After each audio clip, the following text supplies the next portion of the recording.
இந்த போட்டி உலகத்துல போட்டி போட்டு எப்படியாவது உன் முகத்தை காமி உன்னை முன்னிறுத்திக்கோ, எப்படியாவது ஜெயிச்சுக்கோ.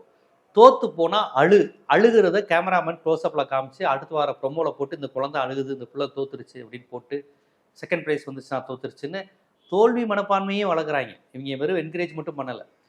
குழந்தைகளை வந்து ஒரு ஒரு குழந்தைகளை இயல்பாக பார்க்காம ஒரு குழந்தை ஆடுது, ஒரு குழந்தை சூப்பராக இருக்குது, ஒரு குழந்தை இன்னும் முயற்சி செய்யணும், நீ இவங்கள மாதிரி வரணும் அவங்கள மாதிரி வரணும்னு ஒரு 10 வயசு குழந்தைகள் மத்தியில் அப்படி ஒரு நிகழ்ச்சியில் நடத்துகிறாங்க. இது குறித்து நானே கூட விமர்சனம் பண்ணி ஜீவா சினிமாவில் கூட ஒரு திரைப்படம் குறித்து பேசும்போது பேசினேன்.